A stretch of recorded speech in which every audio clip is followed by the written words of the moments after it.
देखिए, राजस्थान की सियासत में कब क्या चीज जो है वायरल हो जाए किसी को नहीं पता। इन दोनों तो वैसे एमएलए फंड घोटाला बड़ी तेजी के साथ जो है तूल पकड़े हुए है, और खासतौर पर खीवसर के जो विधायक है उनकी सीट पर अटकलें लग रही है कि विधायक साहब की सीट जाने वाली तो नहीं है। आज बात करेंगे, आरएलपी के दिग्गज नेता है मेरे साथ श्रवण चौधरी जी। श्रवण जी, डॉक्टर साहब, मैं आपसे ये जानना चाहूंगी कि खीवसर की जो सीट है उस सीट को लेके ना पूरा का पूरा सोशल मीडिया ट्रेंड कर रखा, कुछ नहीं बचा है कि खीवसर से रेवंत राम जी जा रहे हैं और उनकी जगह कोई और आ रहा है। उस सीट को लेने के लिए हर कोई लपक सा रहा है, क्या लगता है? देखिए, ये जो खीवसर सीट है वो परंपरागत और मजबूत सीट है राष्ट्रीय लोकतांत्रिक पार्टी की। हनुमान बेनीवाल जी खीवसर से आते हैं। लोग इधर उधर की बातें कर रहे हैं, उनसे कुछ नहीं होना। ये हमारी पार्टी से ही निकला हुआ था, जो हमारी पार्टी में रह के ये घोटाले नहीं कर पाया। जब घोटाले नहीं कर पाया, घुटन हुई, तो ये सामने जाके चुनाव लड़ लिया और चुनाव को इंसिडेंटली मतलब तुक्के से चुनाव जीत गए। और जैसे ही जीते और जीतते ही ये घोटाला का जो है, आप बताओ, स्कूल की दरियां तक नहीं छोड़ी इस आदमी ने। तो और कितने घोटाले किए होंगे। ऐसे घोटालेबाज को जो है स्टिंग ऑपरेशन से ये मैं धन्यवाद दूंगा मीडिया को कि इस प्रकार से जो स्टिंग ऑपरेशन करके और पूरे देश के सामने ऐसे विधायक को नंगा किया। और ऐसे विधायक को वहाँ पे स्वतः ही इनको तो इस्तीफा देके घर बैठ जाना चाहिए यदि शर्म बची है तो। और उनके अंदर शर्म नहीं है तो फिर ऐसे उनको घूमना चाहिए। सामाजिक प्रोग्राम हम जाना ही नहीं चाहिए, इनको तो अपना आप ही डूब के मर जाना चाहिए। इतनी आप बताओ, पूरा देश देख चुका है कि मैं 40% तो लूंगा और 10 लाख रुपए ले लिए, 50,000 की गड्डी हाथ में लिए घूम रहे। और माननीय प्रदेश अध्यक्ष भाजपा के, मेरे को लग रहा है वो भी भ्रष्टाचार में कहीं न कहीं उन पैसे जो है मदन राठौड़ जी तक भी पहुंच रहे थे वो पैसे। क्योंकि मदन राठौड़ जी ये बात कह रहे हैं कि ये तो सिर्फ काल्पनिक था। अरे भ्रष्टाचार पूरा देश देख चुका था, पैसे हाथ में लिए विधायक घूम रहा है और फिर भी काल्पनिक है, तो फिर हकीकत कैसे होगी? मदन राठौड़ जी से भी मैं पूछना चाहता हूँ मीडिया के माध्यम से कि आप भ्रष्टाचार के ऊपर पर्दा डालने का काम नहीं करें, ऐसे विधायक को उठा के पार्टी से बाहर फेंके और दोबारा इसकी सदस्यता आजीवन के लिए रद्द होनी चाहिए ताकि ये कोई पार्टी ज्वाइन नहीं करे। और मैं तो ये कहूंगा कि ऐसा कानून बनना चाहिए जो 40% के ऐसे भ्रष्टाचार में लिप्त विधायक है वो कभी चुनाव नहीं लड़े। चुनाव लड़ने पे भी इन पे बैन होना चाहिए ऐसे लोगों पे। आपने वो बयान सुना था मदन राठौड़ का कि कसाब को, आतंकवादी कसाब को जब न्याय के लिए मौका मिल सकता है तो रेवंत राम डांगा को मौका क्यों नहीं मिल सकता है? आप बताइए, कसाब के साथ कंपैरिजन बिल्कुल सही कंपैरिजन किया। उनको पता है कि जो जनता द्रोही है वो देशद्रोही के साथ में इन्होंने, मदन राठौड़ जी ने बिल्कुल सही कंपेयर किया कि उनका एक विधायक है वो कसाब के बराबर है। और ये उन्होंने बिल्कुल उनकी मानसिकता बहुत सही तरीके से उन्होंने कंपेयर करके जनता के सामने पेश किया है।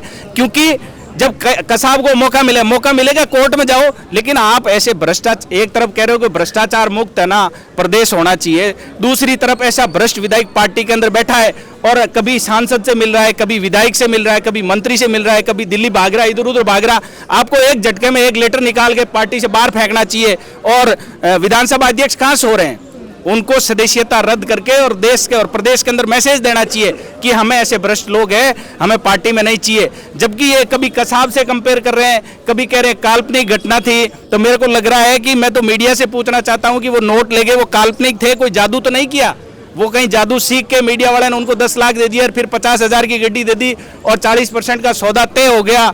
और ये सब इतने बड़े मतलब पार्टी के जो प्रदेश अध्यक्ष वो कह रहे हैं काल्पनिक। तो मुझे तो बड़ी शर्म आती है, क्योंकि लाखों युवाओं ने, लाखों किसानों ने, जवानों ने ये पूरे देश के अंदर देखा है और पूरा देश ये देख चुका है कि ऐसा भी होता है। दूसरे विधायक शर्म के मारे मर रहे हैं कि हमारे को कलंकित और कर दिया। जो ईमानदार विधायक, ईमानदार नेता है, उनके ऊपर भी इन्होंने जो है कालिक पोतने का काम किया है। मतलब जो स्टिंग ऑपरेशन हुआ है वो सत्य है, ऐसा 1000% सत्य है, पूरा देश देख चुका। आप बताओ कि जब पूरा रिकॉर्डेड है, मैं आज ऑन कैमरा आपके सामने बैठा हूँ। मदन राठौड़ जी कह रहे हैं उसमें एडिटिंग की गई है, काट छाट के जो है उस वीडियो को पेश किया गया है। देखिए, एडिटिंग की गई है ना, तो मीडिया के ऊपर कार्रवाई करो। आप इतने दिन इंतजार किसका कर रहे हो? यदि वो काल्पनिक है, ये गलत है, एडिटिंग है, तो आप करो कार्रवाई। दैनिक भास्कर के ऊपर कार्रवाई क्यों नहीं कर रहे हो? आपकी पार्टी, आपकी सरकार क्यों नहीं कर रहे हो कार्रवाई? ये तो झूठ पे पर्दा डालने का काम मदन राठौड़ कर रहे हैं और मदन राठौड़ जी भी इसमें लिप्त है। कहीं ये 40% वाला 10% मदन राठौड़ जी भी ले रहे थे। अच्छा, अब सपोज करते हैं, वैसे तो अभी जांच होगी, सदाचार कमेटी की होगी, अनुशासन समिति की भी जांच होगी, तो बाद का विषय है कि रेवंत राम डांगा जो इसमें शामिल थे या नहीं थे। अब सवाल ये बनता है, सपोज करते हैं कि रेवंत राम डांगा जी ने जो है पैसा लिया है और उनकी विधायकी चली जाती है, तो आप लोग उतरेंगे मैदान में वापस से खींवसर से? तैयारी है? खींवसर तो हमारा घर है, उतरेंगे क्या? हम तो आपके घर पे कब्जा कर लिया था। ये कब्जा नहीं किया। ये जैसे मेरे यहाँ बैठे हुए हैं, हमारे में से ही कोई जाके और सामने वाले घर में 2 दिन रह जाए झोंपड़ी बना के, ठीक है, और उसके बाद में सारा कुनबा कांग्रेस बीजेपी, आप कांग्रेस का क्या असर हुआ था? 5,000 वोट ही मिलने थे क्या कांग्रेस को? कांग्रेस की जमानत जब्त हुई, कहाँ गए कांग्रेस के वोट? कांग्रेस, भाजपा और पूरे प्रदेश के सारे नेता एक होके, जबकि हमने पिछले चुनाव से इस बार है 10 से 15,000 वोट प्लस थे, हमने कड़ी टक्कर दी और सरकार के सामने चुनाव लड़े, मशीनरी के सामने चुनाव लड़े, और हमारी हार नहीं, हमारी तो जीत थी। और आपने देखा होगा, ऐसे लोग विधायक बन के देख लो आप, पूरे खींवसर को पूरे देश के अंदर बदनाम कर दिया। जिस खींवसर की लोग दुआएं देते थे कि खींवसर का किसान खुशहाल है, खींवसर के किसानों के ऊपर आंच नहीं आ सकती, किसान बहुत शांति से अपना काम कर रहे हैं, आज क्या असर कर रखा है खींवसर का? ट्रांसमीटर उठा के ले जा रहे हैं, बिजली के लिए तरसते लोग, और विधायक खुद 40% ले रहे हैं, लोग भागे फिर रहे हैं, हम करें क्या? उनसे गलती तो हो गई, उनसे गलती, और गलती खींवसर के अंदर चंद लोगों से हुई है, पूरी खींवसर की जनता से नहीं हुई। कुछ चंद लोगों ने बेखावे में आके ये गलती कर दी, उन्होंने गलती मान ली, ये गलती दोबारा अब नहीं होगी आने वाले 25-30 साल 40 साल तक। और डांगा जी वापस आना चाहे आप लोगों के पास कि मुझे वापस से शामिल कर लो, गलती हो गई मुझसे, हैं वापस लेंगे? क्योंकि बेनीवाल जी ने कुछ दिन पहले कहा था हमारे यहाँ तो ईमानदारी सिखाई गई थी, वहाँ जाके पता नहीं क्या हो गया, तो वापस से अगर वो ईमानदारी सीखने आना चाहेंगे तो मौका देंगे? हमने ईमानदारी सिखा के भेजा था, बेईमानों को यहाँ जगह नहीं है। यदि भाई साहब लेंगे तो भी हम कहेंगे भाई साहब इन बेईमानों को उठा के बाहर फेंको, और कोई नए युवाओं में से ऐसे कोई मजबूत और नेता आएंगे, बेईमान आके क्या करेंगे? यहाँ तो खूब नेता है, चारों तरफ नेता ही नेता है, बेईमानों की यहाँ जगह नहीं है इस पार्टी में। बिल्कुल हम नहीं चाहेंगे कि बेईमान हमारी पार्टी में आए। ये तो मैं मानती हूँ, आपकी पार्टी में नेता ही नेता, बहुत नए नए नेता आए जा रहे हैं, ऐसा लगता है कि सारे के सारे बीजेपी कांग्रेस को छोड़ के आपकी पार्टी ज्वाइन करने को तैयार हो रखे। फिलहाल एक और सवाल मैं पूछना चाहूंगी, इन दिनों बहुत जो है पॉपुलर हो रहा है ये सवाल कि बीजेपी से जो है आपके नागौर के एक कलाकार है गौरी नागौरी, वो भी जो है टिकट मांगने के लिए तैयार है कि बीजेपी मुझे टिकट देती है तो मैं हनुमान बेनीवाल को चैलेंज करती हूँ, उनका 20 साल का एक्सपीरियंस और मेरा इतने सालों का एक्सपीरियंस, मैं उनके छक्के छुड़ा दूंगी, ऐसा होगा? देखिए मैडम, राजनीति कोई मजाक नहीं है, कोई हंसी मजाक का गेम नहीं है। राजनीति जो है धरातल से, संघर्ष से राजनीति की जाती है। कोई आए ऐसे घूमते गाने बजाने वाला और वो आके कह दे कि नहीं मैं एमएलए बनूंगा, ऐसे नहीं बना जाता। राजनीति के लिए सड़कों पे तपना पड़ेगा, लाठी खानी पड़ेगी, लोगों के लिए संघर्ष करना पड़ेगा, जब जाके आप नेता बनोगे। ऐसे नहीं कि कोई भी आ जाएगा और मैं खींवसर के अंदर चुनाव लड़ लूंगा। चुनाव लड़ने की स्वतंत्रता सबको है, सब चुनाव लड़े, लेकिन वहाँ कुछ नहीं होने वाला है खींवसर में। अब खींवसर में तो एक ही नाम है, हनुमान बेनीवाल। एक आखिरी सवाल, पंचायती चुनाव की क्या तैयारी है? आरएलपी ने क्या तैयारी की है? आरएलपी ने मजबूत, बिल्कुल बूथ लेवल तक हम लोग काम कर रहे हैं।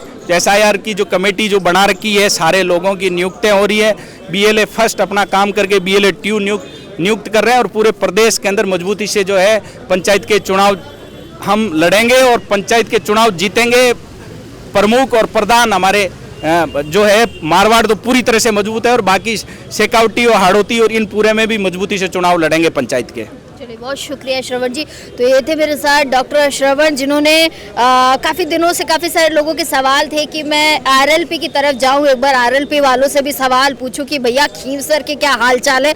तो खींवसर के हालचाल तो ये है कि आरएलपी ने ये तय कर लिया है कि अगर विधायक रेवंत राम डांगा का नाम आता है एमएलए फंड घोटाले में, तो ये लोग भी तैयार है वापस से मैदान में आने के लिए। और एक सवाल मैंने ये भी पूछ लिया है कि क्या वापस से अगर रेवंत राम डांगा आना चाहते हैं आपकी पार्टी में तो मौका मिलेगा? तो साफ तौर पर मना कर दिया है कि भ्रष्टाचारी लोगों की यहाँ कोई जगह नहीं है। अब खैर देखने वाला विषय रहेगा कि क्या कुछ निकलता है सदाचार कमेटी की बैठक में, अनुशासन समिति की बैठक में जो जांच होगी उसमें इन तीनों विधायकों का क्या कुछ निकल के आता है, वो जो है बाद का विषय रहने वाला है। तमाम छोटी बड़ी अपडेट्स के लिए बने रहिएगा हमारा समाचार के साथ। नमस्कार।